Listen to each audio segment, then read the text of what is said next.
Več kot 150 gospodarstvenikov se je 19. marca 2013 udeležilo konference v organizaciji Gospodarske zbornice Slovenije z naslovom Zagotovite si plačilo vaših poslov, na kateri so govorci predstavili različne vidike upravljanja terjatev. Kakšno je gospodarsko okolje, v katerem slovenska podjetja danes poslujejo?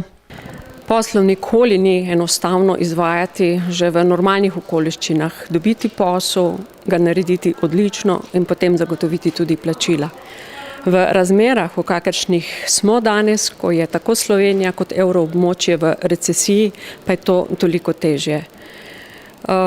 Naše glavne izvozne partnerice, Nemčija, ki sicer izvozno bolj stabilna, Francija, ki je v fazi strukturnih sprememb, Italija, ki je v globoki krizi, so v bistvu glavne partnerice, od katerih je močno odvisen slovenski izvoz.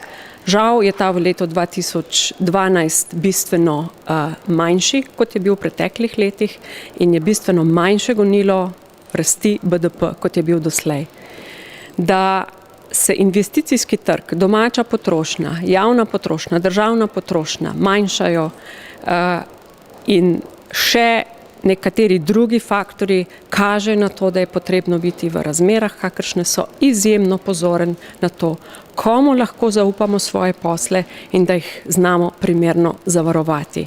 Pridobitev bonitetnih ocen pri bonitetnih hišah, zavarovanje terjatev je eden od načinov, s katerimi lahko zmanjšujemo tveganja pri pridobivanju in izvajanju tekočih poslov.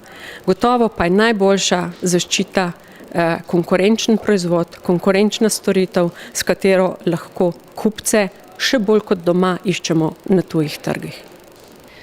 Kako med drugim podjetjem pri tem pomaga Gospodarska zbornica Slovenije?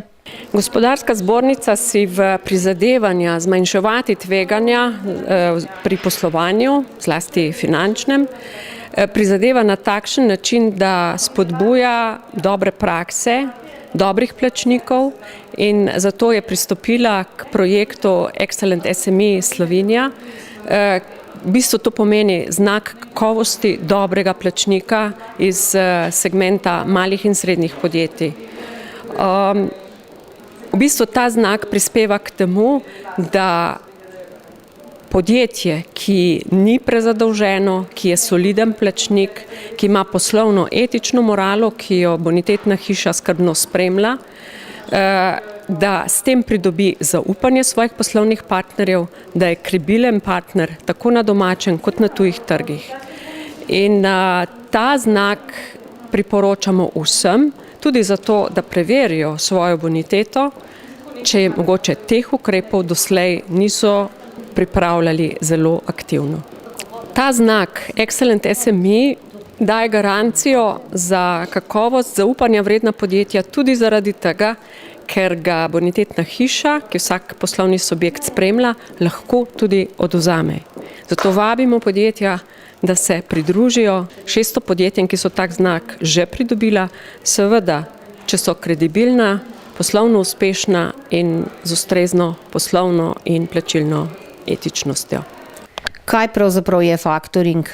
S faktoringom podjetje oziroma komitent na enem mestu prejme lahko denarna sredstva, lahko terjatve zavaruje, dobi upravljanje terjatev, se pravi unovčevanje in pa izterjavo v primeru, da plačilo ni dospelo, in hkrati prejme vodenje knjige terjatev, kar pomeni, da se komitenta obvešča na tedenski ravni o vsakih spremembah, ki so se v preteklem tednu zgodile. Sam faktoring se še vedno enači kot odkup terjatev, zgolj kot odkup terjatev, še posebej za nezapadle terjatev, kar v praksi ne drži. Smisel faktoringa je celovito upravljanje terjatev za nemotene poslovanje, kar pomeni, da mi lahko komitenta spremljamo v celotni nabavno-prodajni poslovni verigi. Se pravi, da že ko se komitent dogovarja o plačilnih pogojih, o limitih z dobaviteljem, ko določajo limite z dobaviteljem, do samega plačila oziroma usklajevanje plačilnih pogojev strani kupca. Kako zmanjšati tveganje neplačil z zavarovanjem terjatev? SID Prva kreditna zavarovalnica nudi zavarovanje terjatev. pred riziki neplačil domačih in tujih kupcev. In sklenitvijo pogodbe pri naši hiši v bistvu si podjetje pridobi varnost na tem področju, saj mu, če v primeru neplačila strani kupca, bodi si zaradi stečaja ali pa kakšne prisilne poravnave ali pa same plačilne nesposobnosti, prva kreditna zavarovalnica izplača zavarovalnino. In na ta način si podjetje lahko načrtuje denarni tok. V bistvu si zagotovi dejansko varnost, v primeru škode ni več udeležen v 100%, ampak samo v 15%, kar je pač tudi lastni delež, ki ga nosi v okviru zavarovanja. Kako pa sploh priti do svojega plačila? Če govorimo o tem, kaj lahko Prokolekt pri tem pomaga, imamo tako preventivo kot kurativo. In sicer preventivo v smislu preverjanja kupcev preko bonitetnih informacij oziroma monitoringa. Če pa govorimo o kurativi, pa se pravi ponujamo izterjave dolgov, izvensodne, pa tudi asistenco pri sodnih postopkih. Kako ste zadovoljni z današnjim seminarjem na Gospodarski zbornici Slovenije? Bom rekla, da sem zelo zadovoljna. Pokril v bistvu je tisto, kar je mene najbolj zanimalo. Zanimalo me je to, kar se tiče izvršnice. Odlično mi je bilo to, ker je bila prikazana tudi primerjava med izvršnico in menico, med obema inštrumentoma. Z vašim gospodom kolegom smo se dogovorili, da se še naknadno slišiva, pogovoriva in določene stvari še dorečeva. Ja, današnji seminar je res super stvar, zato ker potrebujemo vsa podjetja, ne samo naše, ki se pač ukvarja z računovodstvom in davčnim svetovanjem, takšne informacije. Mi sicer o izvršnici smo vedeli, da obstaja, nikoli še se nismo z njo srečali v praksi.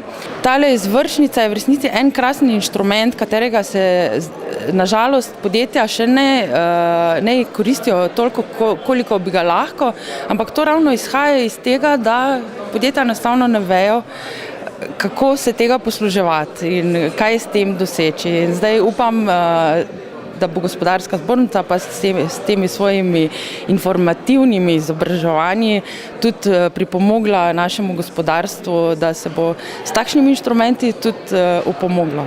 Ja, moram reči, da mi je seminar zelo všeč, zanimive stvari, ampak glede na situacijo, ki jo imamo danes v podjetju, bi te stvari mogla vedeti že kakšno leto prej.